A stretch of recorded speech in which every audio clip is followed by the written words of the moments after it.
जी अस्सलाम वालेकुम, कैसे हैं आप सब दोस्त। उम्मीद करता हूँ कि आप सब दोस्त खैर आफियत से होंगे।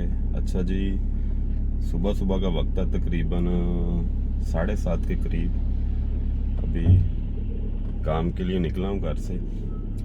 तो आप दोस्तों के कुछ क्वेश्चन थे कुछ लड़कों के ना, किसी हवाले से। तो मैंने कहा चलो जाते जाते उनको थोड़ा बहुत एक्सप्लेन करने की कोशिश करूँ। एक दो क्वेश्चन थे कि, बल्कि काफ़ी दोस्त आजकल ऐसे क्वेश्चन कर रहे हैं कि हम पाकिस्तान में चूँकि काफ़ी ज़्यादा हमने तालीम हासिल की है या कर रहे हैं, तो क्या कोरिया में जाकर हम उस तालीम को कंटिन्यू कर सकेंगे अगर वर्क वीज़ा पर भी जाएंगे। तो इस हवाले से काफ़ी लड़कों को मेरा ख्याल है कि जाहिर सी बात है कि पता नहीं होगा ना कि इस पे कर सकेंगे या नहीं। तो मैं थोड़ा बहुत आपको बताऊं, जब आप वर्क वीज़ा पे कोरिया आते हैं, E9 वीज़ा आपका लगता है, तो एक बात आपने जहन में रखनी है कि इसमें आपको अलाउ ही नहीं होता कि आप मतलब कि दूसरा कोई स्टडी वगैरह अपनी जो है ये तालीम के हवाले से वो जारी रख सकें।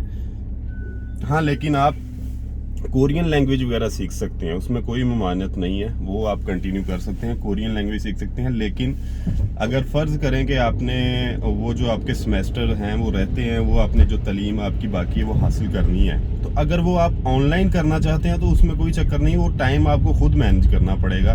मतलब कि ऑनलाइन जिस भी यूनिवर्सिटी से आप पढ़ रहे हैं या पढ़ेंगे, ऑनलाइन में तो कोई प्रॉब्लम नहीं है। लेकिन ऑफलाइन आप यहाँ पे मतलब किसी यूनिवर्सिटी में तो आप नहीं पढ़ सकेंगे, क्योंकि फ़र्ज़ करें कि सुबह 8 से रात 8 बजे तक आपका काम होता है, मतलब कि कंपनी में आपका काम होता है, तो आपके पास एक तो टाइम नहीं है, दूसरा आपको अलाउ ही नहीं है, आपका ये वर्क वीज़ा है, वर्क परमिट है ना, जो मतलब जिस पे आ रहे हैं।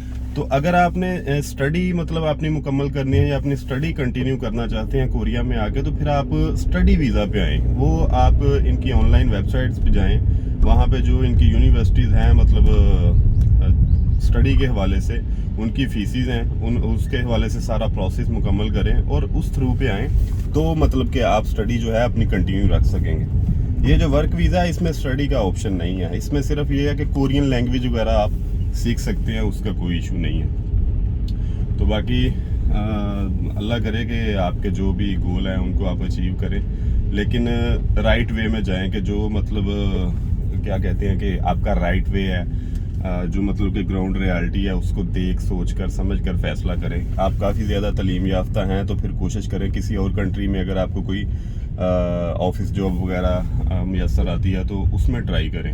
कोरिया में अब यकीन करें कि जो सीधी सी बात है, मैं आपको सिंपल वे में बता देता हूँ कि जिसने 8 जमातें या 5 जमातें पढ़ी हैं वो कोरिया आया है, या जिसने मास्टर की डिग्री ली है ना, उन्होंने काम सेम ही करना है, मतलब कि वो ऐसा कोई चक्कर नहीं है। हाँ, लेकिन जो आपने तालीम हासिल की है, इसका आपको बेनिफिट ये हो सकता है, जो मतलब सारी ज़िंदगी आपको होना है, कि जो आपकी तालीम है वो आपसे कोई छीन तो नहीं लेगा ना, क्योंकि वो तालीम और तरबियत जो है वो वैसे भी ज़िंदगी में आगे बढ़ने के लिए हर मौका पर आपको ज़रूरत रहती है। तो इस हवाले से तो आपकी तालीम जाहिर सी बात है कि बड़ी आपके लिए ज़बरदस्त है, जो सारी ज़िंदगी आपके काम आएगी। लेकिन यहाँ पे अगर आप वर्क वीज़ा पे आते हैं, E9 वीज़ा पे आते हैं, तो आपको कंपनी में ही काम करना पड़ेगा, आपके पास दूसरा ऑप्शन कोई नहीं होगा। सिर्फ कोरियन लैंग्वेज वगैरह तो आप जहाँ मर्जी सीख सकते हैं, उसका कोई ऐसा इशू नहीं है। वो जो मतलब कि आप जाके फिर E7 में कन्वर्ट करें, उसके बाद बहुत सारे लड़के जो नेशनैलिटी तक गए हैं। अच्छा, कुछ लड़के पूछते हैं कि क्या E9 पे आके E7 के बाद आगे भी तरक्की की जा सकती है, तो बिल्कुल की जा सकती है। इसके बाद E9 के बाद अगर आप 5 साल का वीज़ा पूरा करते हैं, उसके बाद दोबारा आते हैं, तो इसका इधर एक वीज़ा है E7, टेक्निकल वीज़ा, उसके पॉइंट वगैरह पूरे पर करने पड़ते हैं, उसका पूरा प्रोसेस है, कोरियन लैंग्वेज वगैरह, उसमें आपकी सैलरी काउंट होती है, आपकी एज के पॉइंट होते हैं, हर चीज़ के पॉइंट होते हैं। तो वो जो मेरिट लगता है, अगर आप वो मेरिट लिस्ट में आ जाते हैं तो आपका E7 इशू हो जाता है। E7 लगने के बाद चंद साल आपको उसी पे रहना पड़ता है, यहाँ काम करना पड़ता है। तो कुछ 4-5 साल बाद अभी जो चल रहा है सिलसिला, उसके बाद आप किसी और मतलब इससे हाई वीज़े में कन्वर्ट कर सकते हैं। तो जब आप इससे हाई वीज़े में कन्वर्ट करेंगे तो उसके बाद आप नेशनैलिटी तक भी जाएंगे। लेकिन प्रोसेस तो जाहिर है ये थोड़ा लंबा है, लेकिन जाहिर सी बात है वक्त के साथ साथ सारे प्रोसेस कंप्लीट हो ही जाते हैं। ये सुबह सुबह का टाइम है, अभी रोशनी इतनी ज़्यादा नहीं है, तो इसलिए आपको थोड़ा अंधेरा अंधेरा ही नज़र आएगा, लेकिन आपको मुझे उम्मीद है कि मेरी आवाज़ ठीक आ रही होगी। अच्छा जी, फिर अगर आप नेशनलिटी लेते हैं उसके बाद आप अपना इधर बिजनेस करें, जो मर्जी करें, मतलब इवन नेशनलिटी नहीं, अगर आप F5 PR वगैरह पे भी चले जाते हैं E7 के बाद, या एक दो और वीज़ा है F2 वगैरह, उसमें भी आपको काफ़ी ज़्यादा स्ट्रेंथ मिल जाती है, मतलब कि फील्ड में कि आप कौन सा काम करना चाहते हैं, आपके पास चांसेस रहते हैं। तो इस वाले से वो तो हर कोई कर सकता है ना इसमें, मतलब कि आपकी स्टडी के पॉइंट वैसे काउंट होते हैं। ये भी बड़ी ज़रूरी बात है कि ये जो स्टडी आप कह रहे हैं, इसकी कहीं ना कहीं जाके आपको इसका बेनिफिट तो ज़रूर मिलता है। यानी कि जब आप E7 वगैरह भी अप्लाई करते हैं तो उसमें भी आपकी स्टडी जो है, अगर आपने मतलब कि FA से ऊपर तालीम हासिल की है तो उसके 10 पॉइंट है, उसके नीचे FA मैट्रिक के 5 पॉइंट है। यानी कि आपकी तालीम कहीं ना कहीं तो आपके काम आएगी, मतलब वो बेकार तो नहीं रहती कहीं भी, तो वो किसी ना किसी वे में आपके काम आएगी। तो हाँ, आप E9 पे आए तो उसके बाद आप बहुत ज़्यादा आगे जा सकते हैं, तरक्की कर सकते हैं, जो मतलब इसकी राइट वे है। तो बाकी ये 2-3 चीज़ें थी, मैंने कहा ये क्लियर कर दूं।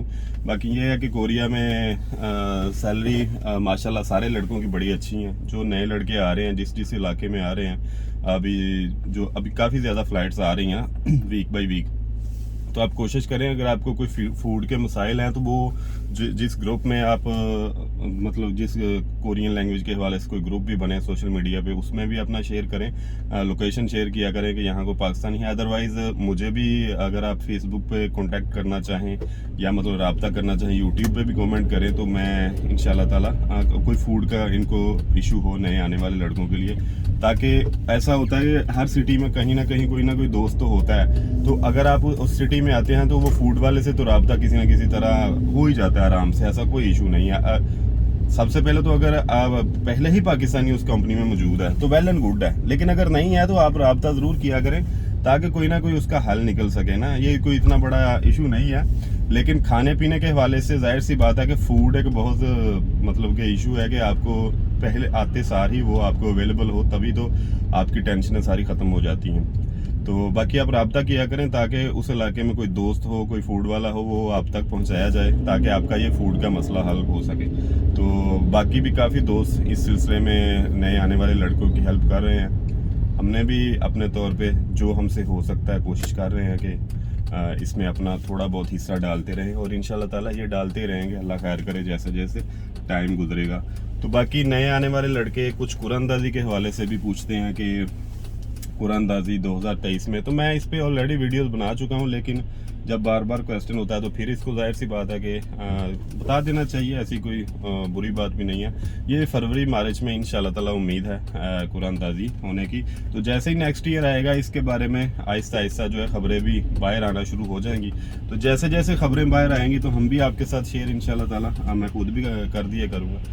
तो उससे पहले लेकिन एक चीज़ ज़रूरी है कि आप कोरियन लैंग्वेज भी थोड़ी बहुत सीखना शुरू कर दें, ताकि आहिस्ता आहिस्ता जो है ना वो आपका कॉन्फिडेंस भी डेवलप हो। अकेली कुरानंदाजी में हिस्सा लेना तो कुछ नहीं है ना, उसको पास भी करना है पेपर को, ये बात भी ज़हन में रखें। तो आप आहिस्ता आहिस्ता जो है ना अपनी अभी से थोड़ी बहुत तैयारी, जब सेल्फ स्टडी करनी है तो सेल्फ स्टडी कर लें, अगर आपके अफोर्ड कर सकते हैं तो किसी एकेडमी में चले जाएं, या ओवरसीज़ के इदारे जो हैं उनके पास पढ़ लें जाके, जितना आप अफोर्ड कर सकते हैं देख लेना। उसका रीज़न ये है कि हम बाहर बैठ के तो सोच सकते हैं कि यार 8-10 हज़ार 20 हज़ार रुपए की कोई बात नहीं, ठीक है, वो इसलिए हमको फील होता है कि हम तो यहाँ कमा रहे हैं। लेकिन जो पाकिस्तान में लड़के बैठे हैं, जो मतलब कि एक मिडिल क्लास फैमिली या लोअर मिडिल क्लास फैमिली कह लें, तो वो एक वक्त ऐसी चीज़ें बड़ी आसानी से अफोर्ड नहीं कर पाती ना। ये घरों के मसाइल हैं और भी बहुत ज़्यादा ज़रूरियात रहती हैं, और पाकिस्तान में इस वक्त जो महंगाई का तूफ़ान है तो वो तो हम बड़ी अच्छी तरह जानते हैं, क्योंकि हमारी भी फैमिली है, हमारे भी माँ बाप बहन भाई उधर ही हैं ना, तो उनसे बात तो होती रहती है ना। तो बाकी भी पाकिस्तान के हालात तो सारे सबके सामने वाज़ेह हैं। तो इसलिए जितना आप अफोर्ड कर सकते हैं उस हवाले से थोड़ा बहुत तैयारी करते रहें। लेकिन एक बात याद रखें कि जब आप कोरिया के हवाले से अपनी स्टडी शुरू करेंगे तो ये बात जहन में रखें कि ये एक चांस होगा आपका, जिसमें काफ़ी ज़्यादा वक्त लग सकता है। इसमें वीज़ा वूज़ा की कोई गारंटी नहीं है, ना आपको ओवरसीज़ देगा, लेकिन हाँ आहिस्ता आहिस्ता आप लगे रहें, अगर आपके नसीब में आप आ जाएंगे। लेकिन उसके साथ साथ अगर आप कोई अपनी जॉब कर रहे हैं, अगर आप अपनी कोई स्टडी कर रहे हैं, तो उसको भी जारी रखें, उसको मत रोकें, क्योंकि अगर आप उसको रोक देंगे तो फिर आप डिपेंड ही इस पे हो जाएंगे। तो ये आपको बड़ा एक तकलीफ दा अमल भी हो सकता है। बहुत सारे लड़के इसी वजह से स्ट्रेस में चले जाते हैं कि यार मुझे 4 साल हो गए इसके लिए वेट करते करते, तो कोशिश करें इसके लिए इतना ज़्यादा वेट ना करें, इसको एक अच्छे ऑप्शन के तौर पे हाँ जहन में रखें कि यार मैंने ये किया हुआ है तो अल्लाह करे ये भी मेरा कभी ना कभी आ ही जाएगा। बहुत सारे लड़के जो मतलब कि ये कोरिया का वीज़ा का, मैं सही बात बताऊँ, छोड़ छाड़ के दूसरी कंट्रीज़ में चले गए थे। और मुझे काफ़ी ज़्यादा लड़के होते, जब उनका वीज़ा आया तो वो वापस आ गए ना, क्योंकि उनको भी पता है कि यार हमारा ख़ानदान है, हमारी फैमिली है, उनकी ज़रूरियात है वो भी तो पूरी करनी है ना। तो इस हवाले से जाहिर सी बात है, मैं समझ सकता हूँ कि उन्होंने ज़ाहिर है बीच में को 2 साल वेट किया या साल वेट किया, मज़ीद नहीं वो बर्दाश्त कर सके, क्योंकि बर्डन इतनी होती है, फैमिली की ज़रूरियात इतनी होती हैं, और जो शादीशुदा है उनके ऊपर तो बच्चों की भी ज़रूरियात जाहिर सी बात है कि होती हैं। तो उस हवाले से वो फिर छोड़ के चले जाते हैं कि यार कुछ ना कुछ तो करें। और मेरे हिसाब से ये अच्छा फैसला होता है कि यार जब नहीं आ रहा, जब आएगा फिर देखा जाएगा, तब तक कोई काम तो करे ना। तो वो चले जाते हैं, फिर उसके बाद जब वीज़ा आता है फिर आ जाते हैं। तो बेहतर यह है कि अगर आप कोई रोज़मर्रा ज़िंदगी का काम कर रहे हैं इसके साथ साथ, तो वो भी जारी रखें, उसको बंद करने की ज़रूरत नहीं है। क्योंकि अगर आप उसको बंद करेंगे तो फिर इसी के बारे में बैठ के सोचते रहेंगे और ये चीज़ आपको बाकायदा एक तकलीफ देगी। बल्कि इवन जब तक आपका, अगर आप कोई सरकारी जॉब भी कर रहे हैं, लेकिन जब तक आपका CCI का इजरा नहीं हो जाता, मतलब वीज़ा आने के बाद, इजरा होने के बाद, तब तक आपने मतलब कि बिल्कुल भी नहीं छोड़नी है अपनी जॉब वगैरह। मतलब कि एंड पे जाके आप उसको रिज़ाइन कर दें बेहतर तरीके से, जो एक शौरी तरीका है उसके रिज़ाइन करेंगे, भाईजान मैं ऐसे ऐसे जा रहा हूँ बाहर, मेरा वर्क वीज़ा आ गया तो मैं इसको रिज़ाइन कर रहा हूँ, रिज़ाइन करके आए बड़े अच्छे तरीके से और आके अपनी मेहनत करें। बाकी अल्लाह ताला की ज़ात, जिस जिस वे में आप लगे हुए हैं पॉजिटिव वे में, उधर लगे रहें और कोशिश करें कि थोड़ा तहम्मुल का भी मुजाहरा करें। लड़के आजकल काफ़ी ज़्यादा अपसेट भी हैं और अपसेट होने की वजह भी नज़र आती है, ये जो मतलब HRD ने को खिचड़ी सी पकाई है ना, तरतीब तो खैर शुरू से ही नहीं थी, ये अभी आपको फील हुई है, जो कि हम तो पिछले बहुत सालों से फील कर रहे हैं। ये आप तो जब नए उतरे हैं इस मैदान में तो आपको फील हुआ, लेकिन जो लड़के पुराने लगे हुए हैं इस वे में, वो तो बड़ी देर से ये सब कुछ फील कर रहे हैं। तो ये सिलसिला शुरू से चलता आ रहा है, अल्लाह करे कि ये आहिस्ता आहिस्ता ठीक हो। अभी मंजूरियों के हवाले से भी काफ़ी ज़्यादा क्वेश्चन रहते हैं लड़कों के, तो मंजूरियाँ भी इंशाल्लाह ताला अब होंगी। अब तो शुरू हो गया वर्क, अल्लाह खैर रखे। तो मंजूरियाँ भी जैसे जैसे होंगी वो अल्लाह करे, उसके बाद जैसे जैसे जो इजरा का शेड्यूल आएगा तो उसमें आपकी सिलेक्शन वगैरह भी होती जाएगी। तो अभी इजरा भी दिसंबर में आ रहे हैं, मेरा ख्याल गालबन दिसंबर के दूसरे तीसरे वीक में शुरू होंगे इजरा के 5-7 दिन है।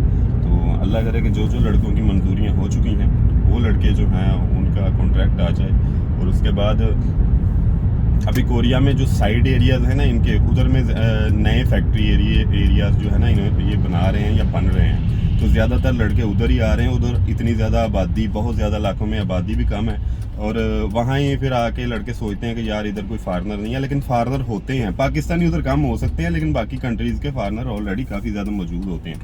तो इसलिए मतलब आपको फील होता है कि यार इस एरिया में शायद मैं ही आया हूँ, कोई और लड़का इधर पहले मौजूद नहीं है। तो लड़के होते हैं, लेकिन लड़के जाहिर सी बात है कि आपसे वाकफियत नहीं है, तो इस वजह से रब्ता तो नहीं कर पाते ना। तो आहिस्ता आहिस्ता ही बंदा यूज टू होता है। बाकी अल्लाह करे कि जिस जिस भी एरिया में, भाई ये टेंशन लेने की ज़रूरत नहीं है, आप रब्ता किया करें, मुझसे कर लें या दूसरे लड़के जो भी ऐसा कोई काम कर रहे हैं, वो फूड के मसाइल हों, ताकि वो मसाइल हल होने में इतना कोई बड़ा इशू नहीं, वो दस्ती हो जाते हैं हल, कोई ना कोई फूड वाला बंदा भेज देता है, तो सारा निज़ाम चल जाता है, अल्लाह करे। तो बाकी ये सुबह सुबह का टाइम है, आप देख सकते हैं कि रोड कितना बिजी है।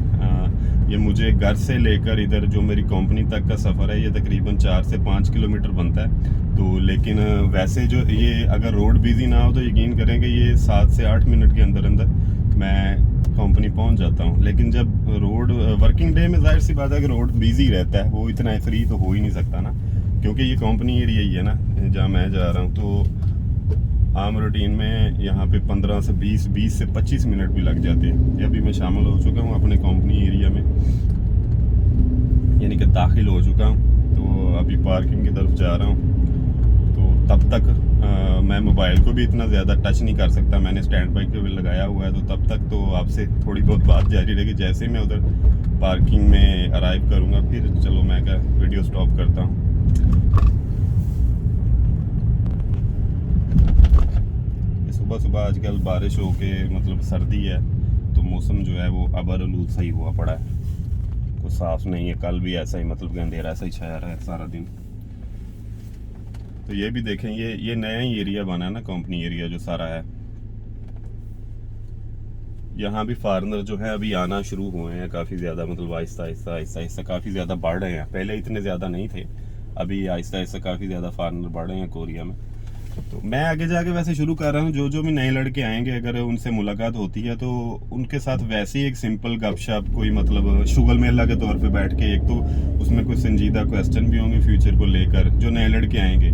अच्छा, मकसद ये है कि वीडियो को चाहे 800 900 या 1000 बंदा देखे, लेकिन वो एक जाहिर सी बात है कि कॉन्फिडेंस उनको मिल जाता है कि यार हाँ, हमें कम से कम कोई पूछने बताने वाला कम से कम कोरिया में है। चलो एक गपशप ही होती है बैठ के, और क्या मतलब, यहाँ कोई अच्छी बातें बंदा बता देता है या सुन लेता है या कर लेता है। अभी भी हम तो अभी भी सीख रहे हैं सारी चीज़ों को, तो मैं कोशिश कर रहा हूँ कि वो वैसे ही सिंपल गपशप वगैरह शुरू की जाए। चलो जो नए आने वाले लड़के जिन जिन से मुलाकात होगी इंशाल्लाह, काफ़ी ज़्यादा दोस्त भी आ रहे हैं, तो वैसे भी रैंडमली काफ़ी ज़्यादा हमारी वीकेंड पे जब हम बैठते हैं बड़ी गपशप होती है ज़बरदस्त लड़कों की, तो चलो बंदा वो ऐसा ऐसा अपलोड करता है, तो वो भी इंशाल्लाह ताला सिलसिला मैं कोशिश कर रहा हूँ कि शुरू करूँ जैसे जैसे कोई मतलब के टाइम मिलता है। कोरिया में असल में टाइम मैनेज कर पाना भी ना थोड़ा सा मुश्किल ही है अगर देखा जाए तो, क्योंकि सुबह आप जब ड्यूटी के लिए आपने जाना होता है तो आपको कम से कम 1 से 1.5 घंटा पहले आपको उठना पड़ता है, मतलब कि नींद से जागना पड़ता है। उसके बाद आपने थोड़ा बहुत उसके अंदर अंदर आपने थोड़ी बहुत तैयारी करनी है, कोई नाश्ता वगैरह हर चीज़, तो काफ़ी ज़्यादा टाइम ले जाता है। सुबह सुबह के वक्त ही टाइम काफ़ी लग जाता है। लो जी, ये मेरा अब हमारा जो पार्किंग एरिया, हमारी जो कंपनी है वो काफ़ी बड़ी है, उसकी पार्किंग ऊपर छत पर है, तो वो सुबह सुबह उधर लाइनें लगी होती हैं। तो ये हमें पार्किंग फैक्ट्री के मालिक ने बाहर ही, ये कंपनी के करीब है, उसमें मतलब के लेके दी है कि आप इधर काफ़ी ज़्यादा मतलब कंपनी वर्कर को आप इधर पार्क करें इजीली। ये आ गया जी हमारा पार्किंग एरिया। बाकी भी इंशाल्लाह ताला अगर आपका क्वेश्चन रहे, मतलब कोई क्वेश्चन हो किसी भी हवाले से, तो आप कमेंट में कर दिया करें, वो भी इंशाल्लाह ताला मैं कोशिश करूँगा कि उसका भी जब भी टाइम मिले मैं लाजमी आंसर करूँ। अगर कोई ज़रूरी क्वेश्चन हो जो आप को पर्सनल मैटर करता हो, आप चाहते हो कि पर्सनल आपने उसके बारे में कोई बात करना चाहते हैं, क्योंकि इन्फॉर्मेशन नहीं होती, वो मेरे पास नहीं है तो किसी और के पास से लेके दे दूँगा, यही है ना। तो आप ज़रूर मुझे कांटेक्ट कर सकते हैं। फेसबुक पे राना राशिद के नाम से मेरी आईडी है, और व्हाट्सएप ग्रुप मेरा बना हुआ है, वो मैं बार बार बता चुका हूँ। अगर आप ज्वाइन करना चाहते हैं तो कमेंट में बता दीजिएगा, मैं आपको लिंक भेज दूँगा। वो भी कोरियन लैंग्वेज वगैरह या प्रोसेस के हवाले से है। सुबह सुबह का टाइम है, तो इंशाल्लाह ताला आपसे मज़ीद गपशप होती रहेगी। अपनी दुआ में याद रखिएगा, अल्लाह ताला आप सबका हामी नासर हो, और जिस जिस वे में आप रह के कोशिश कर रहे हैं, मेहनत कर रहे हैं, उसमें आप इंशाल्लाह ज़रूर कामयाब होंगे। लेकिन मसला ये है कि सिर्फ आप पॉजिटिव रहें और अच्छा सोचें। अल्लाह ताला की ज़ात आप सब पे अपना करम करे। अल्लाह ने के मान।